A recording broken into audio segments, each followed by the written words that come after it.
Once upon a time, in the age of the eternal cylinder, there lived a family of little creatures called the Trebum. Trebum are not the strongest, nor the fastest, and they do not have sharp teeth. They would make easy prey for the terrible force that came to their planet. But Trebum are loyal and resourceful and very, very stubborn. It is with such a Trebum that our story begins. One clever little creature born into a cruel world who would be instrumental in bringing prosperity to its kind.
"Run," something inside him said. "Run!"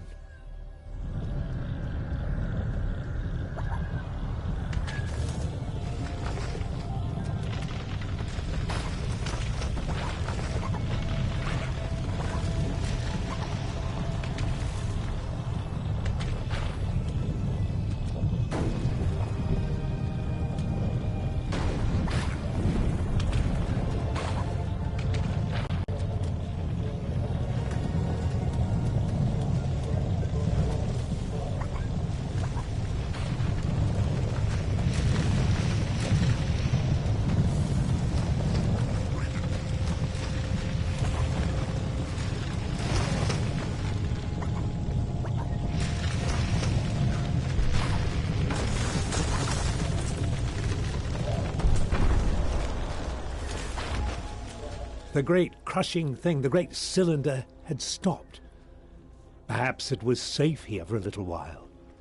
How quickly it learned to use its legs and its trunk. But these things were not so much learned as they were remembered. Perhaps the little Trebum thought they were a gift from the strange voice it heard in its mind. That too was a kind of memory.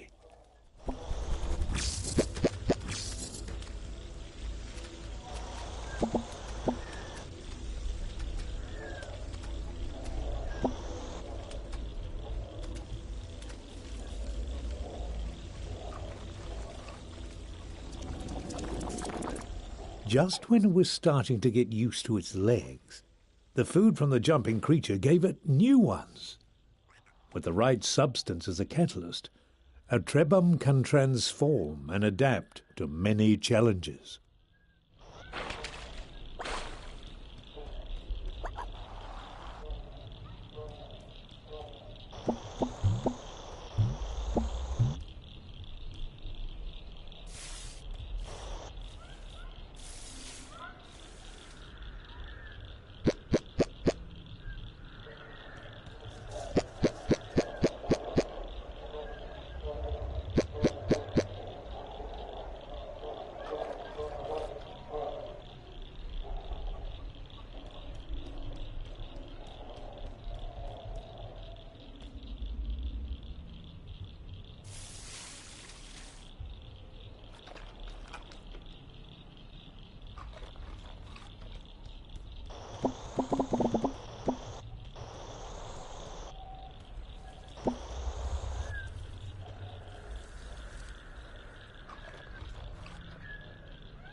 The Trebum was drawn to a bright light, or perhaps to the creature next to it.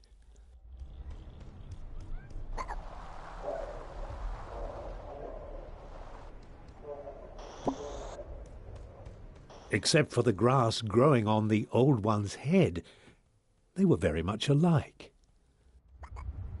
Surrounded by this light, the Trebhum knew things it had not known before. It knew the older Trebhum had carried this light for a long, long time, and it knew that now that responsibility had passed to the next generation. Yes, this young Trebhum had to carry the light to those great towers in the distance. It could have stayed here to learn many old things, but the cylinder would not allow it.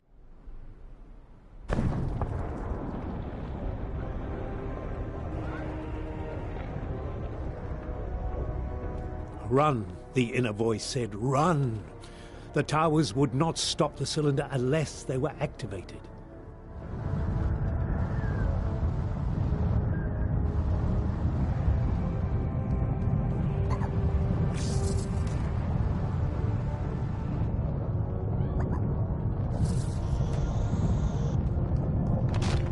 Quickly, the Trebhum had to step on the symbol or the cylinder would not be stopped.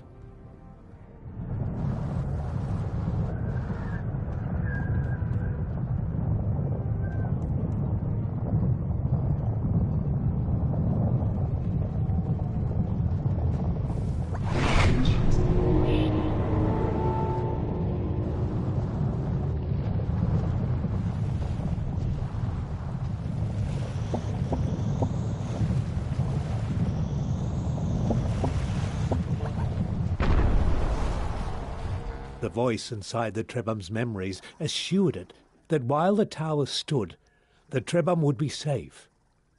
The power of the eternal cylinder was contained for now.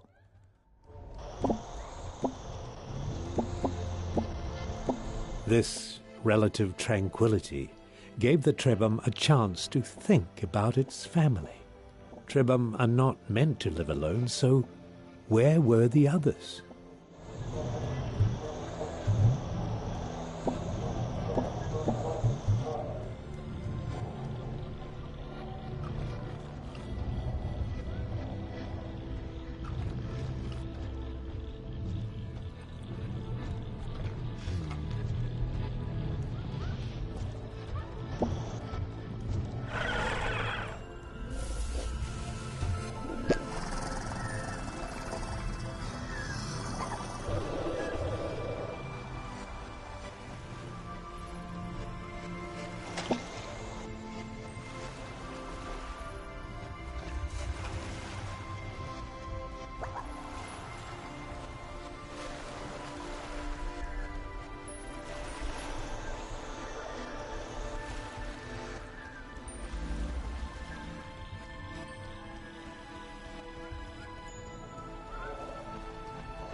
It was hard for the Trebhum to know what to do or where to go.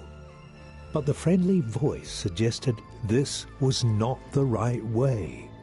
To find your path, it said, you must follow the beam of light that emanates from the tip of the tower, and stay away from the deep waters where the old things dwell.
Finding another Trebhum was a cause for joy, but this new friend was not well. Deep inside the memories it had inherited, the Trebhum found the answer. To recover, its friend needed a very specific substance which appeared as glittering clusters of crystal dust. This dust was not natural. Only a great Trebhum could create it. And so it was on the achievements of previous generations that the newborn Trebhum would have to rely. Luckily, it seemed a wise and powerful Trebhum had passed through here some time ago.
Our young friend had found an egg, a Trebhum egg, with one of his siblings inside. The egg had been abandoned, but it could still be made to hatch. All that was needed was a source of heat.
This door had been built for Trebhum.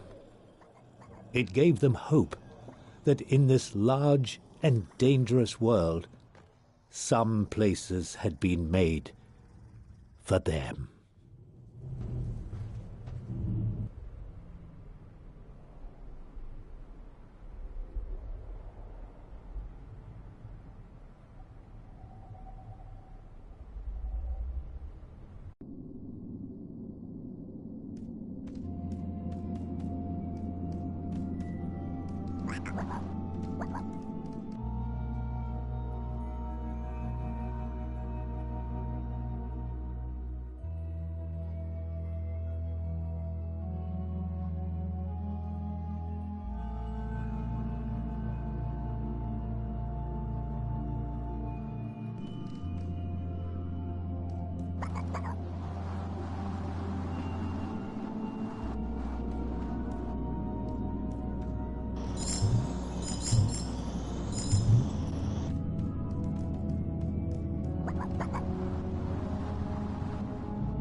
Somehow this ancient statue transferred knowledge to the Trebhum.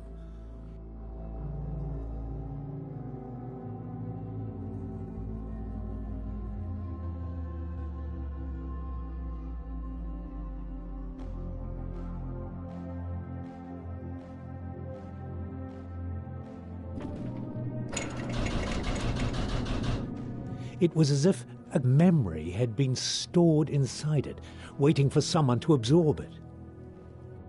And as soon as this knowledge had entered their minds, the Trebhum realized that there was a great library of information hidden away in the web of their memories.